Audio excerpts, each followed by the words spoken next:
मनोविज्ञान में दोस्तों आज हम लर्निंग डिसेबिलिटी से संबंधित 20 इंपॉर्टेंट प्रश्न के बारे में चर्चा करेंगे। फर्स्ट क्वेश्चन है दोस्तों आज का हमारा, विकलांग बालक कैसे होते हैं।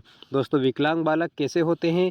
केवल मानसिक रूप से दोषयुक्त, केवल शारीरिक रूप से दोषयुक्त, केवल संवेगात्मक रूप से दोषयुक्त। तो दोस्तों केवल वाला ऑप्शन इसमें नहीं आएगा, सभी प्रकार से मानसिक हो चाहे शारीरिक हो या संवेगात्मक, तीनों रूप से दोषयुक्त होगा विकलांग बालक की श्रेणी में रखा जाता है। तो दोस्तों सही आंसर है इसका, मानसिक तथा शारीरिक संवेगात्मक तीनों रूप से दोषयुक्त बालक विकलांग बालक की श्रेणी में आता है। अगला है, अंग संचालन में दोषयुक्त छात्रों को किस प्रकार की समस्या होती है। दोस्तों अंग से संबंधित संचालन में दोषयुक्त जो छात्र होते हैं उनको लिखने की समस्या सर्वाधिक प्रभावित करती है। तीसरा प्रश्न है, ऐसे बालक जिनमें ऐसा शारीरिक दोष होता है जो किसी भी रूप से उसे साधारण क्रियाओं में भाग लेने से रोकता है या सीमित रखता है। विकलांग बालकों के संदर्भ में ये बात किस मनोवैज्ञानिक ने कही थी? तो दोस्तों ये बात किसके द्वारा कही गई थी? डिजीफोर्स, Adler, Crow and Crow, Kimball. तो दोस्तों सही आंसर है इसका Crow and Crow. Crow and Crow एक प्रसिद्ध मनोवैज्ञानिक है। क्रो एंड क्रो के अनुसार ऐसे बालक जिनमें शारीरिक दोष होता है और वो किसी भी रूप में बालक को साधारण क्रियाएं में काम करने या उनमें भाग लेने से रोकता है या सीमित रखता है, इस क्रो एंड क्रो के द्वारा दी गई ये प्रसिद्ध कथन क्रो एंड क्रो का है। अगला प्रश्न, राष्ट्रीय दृष्टिबाधित संस्थान NIVH कहाँ पर स्थित है। दोस्तों राष्ट्रीय दृष्टिबाधित संस्थान NIVH शिमला, कोलकाता, देहरादून और दिल्ली कहाँ पर स्थित है? तो सही आंसर है दोस्तों देहरादून में स्थित है राष्ट्रीय दृष्टिबाधित संस्थान। दोस्तों NIVH का फुल फॉर्म क्या है? तो इसका national institute for the visual handicapped इसका पूर्ण रूप है। पांचवा प्रश्न, दृष्टि दोष युक्त छात्रों को शिक्षा दी जानी चाहिए। दोस्तों जो बालक दृष्टि दोष से युक्त होते हैं उन्हें किस प्रकार की शिक्षा दी जानी चाहिए? तो दोस्तों उन्हें उनके लिए शिक्षक को अलग व्यवस्था करना चाहिए, इस प्रकार की नहीं करना चाहिए।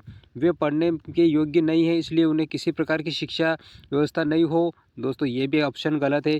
उन्हें समावेशी शिक्षा के अंतर्गत सभी सामान्य बच्चों के साथ शिक्षा दी जाए। दोस्तों तीसरे नंबर का जो पॉइंट है ये वाला इसके लिए सही है। दृष्टि दोष से युक्त छात्रों को दोस्तों समावेशी शिक्षा के अंतर्गत सभी सामान्य बच्चों के साथ शिक्षा दी जानी चाहिए। करेक्ट आंसर इसका सी वाला होगा। अगला है, निम्न में से कौन सा कारण श्रवण दोष का कारण है। दोस्तों कौन सा कारण श्रवण दोष का कारण है? तो इसमें से कान की बनावट ये बिल्कुल सही है, श्रवण दोष का कारण है। कानों का अक्सर बहते रहना ये भी श्रवण दोष का कारण है। कानों में दर्द की शिकायत बिल्कुल ये भी का श्रवण दोष का कारण है, सुनने से संबंधित बीमारी है। तो दोस्तों इसका सही आंसर होगा उपरोक्त सभी। सातवां प्रश्न, मानसिक रूप से विकलांग बालकों की पहचान होती है। दोस्तों जो बालक मानसिक रूप से विकलांग होते हैं उनकी पहचान कैसे होती है? तो बुद्धि लब्धि का तीव्र होना नहीं, पढ़ाई में मजबूत होना नहीं, उच्च स्मरण क्षमता नहीं, बुद्धि लब्धि का कम होना, ये इसका सही आंसर। मानसिक रूप से अगर बालक दोस्तों विकलांग होगा तो उसकी बुद्धि लब्धि व स्वाभाविक सी बात है कि कम होगी, न कि तीव्र बुद्धि का होगा, और पढ़ाई में तेज भी नहीं होगा, पढ़ाई में भी कमजोर होगा और उसकी स्मरण शक्ति भी कम होगी। करेक्ट आंसर इसका डी वाला, बुद्धि लब्धि का कम होना मानसिक रूप से विकलांग बालकों की पहचान होती है। दोस्तों जब आपको वीडियो पसंद आ रहा है तो वीडियो को पहले तो लाइक कर दीजिए, चैनल को सब्सक्राइब करना मत भूलिएगा और वीडियो अपने दोस्तों में ज़्यादा से ज़्यादा शेयर करिए ताकि कोई भी भाई बहन शिक्षक भर्ती परीक्षा की तैयारी कर रहा है, चाहे इंडिया की किसी भी टीचर एग्ज़ाम की तैयारी कर रहा हो, CTET, REET, MP TET, UP TET. अगला प्रश्न है दोस्तों आठवां प्रश्न, प्रिया एक मानसिक रूप से विकलांग बालिका है। प्रिया जो है एक मानसिक रूप से विकलांग बालिका है, उसकी समस्याएं क्या हो सकती है? तो दोस्तों एक मानसिक रूप से अगर कोई बालिका विकलांग है तो उसकी समस्या हो सकती है आत्मविश्वास की कमी, बिल्कुल ये समस्या मानसिक रूप से विकलांग बालिका की हो सकती है। सीमित बातचीत करना ये भी समस्या है। स्वयं के कार्य में कठिनाई महसूस करना ये भी मानसिक बालिका की विशेषता हो सकती है। तो दोस्तों इसका सही आंसर है उपरोक्त सभी। तीनों प्रकार की समस्याएं एक प्रकार की मानसिक रूप से विकलांग बालिका की है। तो दोस्तों प्रिया की ये मानसिक रूप से विकलांग बालिका की समस्या क्या है? तीनों प्रकार की समस्या उसकी है। अगला है, शारीरिक मानसिक रूप से विकलांग बालकों की शिक्षा व्यवस्था के बारे में दिए गए कथनों में से क्या सही है? तो दोस्तों जो बालक शारीरिक या मानसिक रूप से विकलांग होते हैं उनकी शिक्षा व्यवस्था के बारे में यहाँ पर 4 ऑप्शन दिए गए हैं। सही ऑप्शन कौन सा है इसके बारे में हमें तुलना करना ही है। तो विकलांगता दूर करने के लिए केवल अध्यापक की भूमिका हो, नहीं, गलत ऑप्शन। विकलांगता को दूर करने के लिए केवल माता पिता की भूमिका हो, ये भी ऑप्शन गलत। विकलांगता समय के साथ ठीक हो जाएगी इसलिए किसी की आवश्यकता नहीं, ये भी गलत। विकलांगता दूर करने में अध्यापक, माता पिता, अभिभावक की भूमिका होना चाहिए। दोस्तों यही करेक्ट ऑप्शन है जो कि 9वें प्रश्न का सही आंसर है। शारीरिक या मानसिक रूप से अगर कोई बालक विकलांग है तो उसकी शिक्षा व्यवस्था में बालक की विकलांगता को दूर करने और उसकी शिक्षा व्यवस्था को सुचारू रूप से चलाने में अध्यापक, माता पिता और अभिभावक की प्रमुख भूमिका होनी चाहिए। करेक्ट आंसर इसका डी वाला होगा। 10वां प्रश्न है, निम्न में से मौखिक रूप से सीखने में अशक्तता कौन सी है। दोस्तों मौखिक रूप से सीखने में अशक्तता कौन सी है, तो दोस्तों यहाँ पर 4 डिस्ग्राफिया, डिसकैल्कुलिया, डिसलेक्सिया और अफेज्या। दोस्तों सही आंसर है अफेज्या। मौखिक रूप से सीखने में संबंधी अशक्तता कौन सी है, तो वो अफेज्या जो लर्निंग डिसेबिलिटी है वो मौखिक रूप से सीखने की महत्वपूर्ण अशक्तता है। तो करेक्ट आंसर इसका डी वाला अफेज्या होगा। अगला है 11वां प्रश्न, मस्तिष्क में क्षति के कारण बातचीत करने में आंशिक या पूर्णतः अक्षमता को क्या कहा जाता है। दोस्तों मस्तिष्क में किसी प्रकार की क्षति हो जाती है या उसी के कारण बालक बातचीत करने में आंशिक या पूर्णतः अक्षम होता है, उसको क्या कहा जाता है विज्ञान की भाषा में, मनोविज्ञान की भाषा में, तो दोस्तों डिस्फेजिया कहा जाता है। क्या कहा जाता है उसे, डिस्फेजिया कहा जाता है। डिस्ग्राफिया दोस्तों ये लेखन संबंधी बीमारी है, इसका कोई संबंध नहीं। डिसकैल्कुलिया गणितीय संबंधी है और डिसलेक्सिया पठन विकार संबंधी। मस्तिष्क में क्षति करने के बातचीत में अगर समस्या आती है दिमाग में लगने के कारण तो डिस्फेजिया वाली बीमारी होती है। तो करेक्ट आंसर इसका डी वाला होगा। रिक्त स्थान मस्तिष्क की संरचना तथा कृत्यों में विभेद का कारण परिणाम होता है। तो दोस्तों मस्तिष्क की संरचना तथा कृत्यों में विभेद का परिणाम होता है। कौन सा बीमारी है, तो दोस्तों मस्तिष्क संबंधी संरचना के बारे में पूछा गया है, तो दोस्तों ये है डिसलेक्सिया। डिसलेक्सिया ऐसी बीमारी है जो मस्तिष्क की संरचना और कृत्यों से विभेद करने का परिणाम होती है।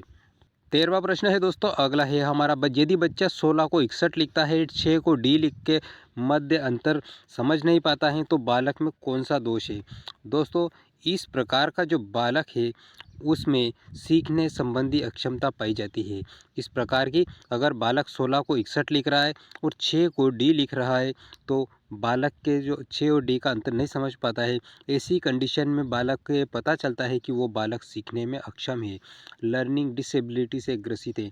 इसमें दृष्टि दोष नहीं है क्योंकि देख तो सकता है, मानसिक रूप से भी नहीं और मानसिक क्षय भी नहीं है, इसमें सीखने की अक्षमता है। शिक्षक के द्वारा इन अक्षरों का सही से ज्ञान नहीं कराया जाता है, उसे सिखाने की ज़रूरत पड़ती है।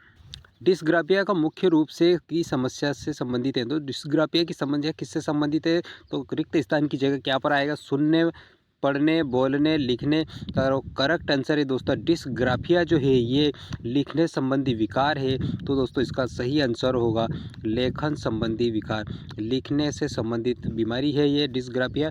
करेक्ट आंसर इसका डी होगा। अगला है डिस्प्रेक्सिया, एक बीमारी है जिसका संबंध, दोस्तों डिस्प्रेक्सिया एक प्रकार की एलडी बीमारी है जिसका संबंध किससे है, तो दोस्तों हृदय से, तंत्रिका तंत्र से, फेफड़ों से, श्वसन से। करेक्ट आंसर दोस्तों इसका तंत्रिका तंत्र से। डिस्प्रेक्सिया एक ऐसी बीमारी है जो उसका संबंध तंत्रिका तंत्र से है। 16वां प्रश्न है, मस्तिष्क के सेरेब्रम में क्षति होने के कारण कौन सी बीमारी होती है। दोस्तों हमारे मस्तिष्क के सेरेब्रम में क्षति होने के कारण कौन सी बीमारी होती है, तो दोस्तों वो बीमारी होती है अप्रेक्सिया। कौन सी बीमारी, यहाँ पर 4 ऑप्शन दिए गए, डिस्थीमिया, एलेक्सिया, डिसकैल्कुलिया। सही आंसर है दोस्तों मस्तिष्क में अगर क्षति के कारण कोई बीमारी होती है, सेरेब्रम में क्षति होती है उसके कारण बीमारी होती है, उसे अप्रेक्सिया कहा जाता है। करेक्ट आंसर इसका डी होगा, अप्रेक्सिया बीमारी मस्तिष्क में क्षति के कारण होती है। 17वां प्रश्न है दोस्तों, गणित को समझने की आवश्यकता है। तो दोस्तों गणित संबंधी अक्षमता किस से संबंधित है, तो दो, ये डिस्थीमिया नहीं है, ये गंभीर तनाव से संबंधित है। एलेक्सिया, डिसकैल्कुलिया। करेक्ट आंसर है दोस्तों सी वाला डिसकैल्कुलिया, ये गणित संबंधी विकार है और डिसकैल्कुलिया का संबंध गणित से है। अप्रेक्सिया भी ये इसका संबंध नहीं है। 18वां प्रश्न, निम्न में से किसका संबंध भ्रम से है। दोस्तों भ्रम से किसका संबंध है, तो दोस्तों ये डिस्थीमिया, एनेक्सिया, एलेक्सिया, डिसकैल्कुलिया और डिसमोर्फिया। भ्रम से संबंधित बीमारी जो है दोस्तों वो है डिस्मोर्फिया। डिस्मोर्फिया एक प्रकार का भ्रम होता है, बालक को भ्रमित करने वाली बीमारी होती है, डिस्मोर्फिया कहलाती है। तो अगला है 19वां प्रश्न, डिस्थीमिया क्या है? तो दोस्तों डिस्थीमिया क्या है? गंभीर तनाव की अवस्था, सही है। पठन विकार नहीं, गलत। शब्द विकार नहीं है, लेखन विकार भी नहीं है। दोस्तों डिस्थीमिया किसे कहा जाता है? जब गंभीर तनाव की अवस्था होती है उसे डिस्थीमिया की श्रेणी में रखा जाता है। अगला है दोस्तों, ब्रेल लिपि तकनीकी का उपयोग निम्न में से किसके लिए होता है? संपूर्ण रूप से अंध बालकों के लिए, अर्ध अंध बालकों के लिए, सामान्य बालकों के लिए, उपरोक्त में से कोई नहीं।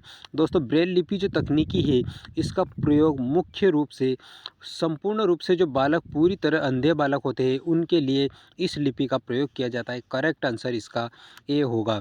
दोस्तों जानकारी पसंद आई तो वीडियो को लाइक करना मत भूलिए, प्यारा सा कमेंट कर दीजिए और दोस्तों चैनल को सब्सक्राइब करना मत भूलिएगा। मिलते हैं अगले टॉपिक के साथ अगले वीडियो में, तब तक के लिए आपको बहुत बहुत धन्यवाद।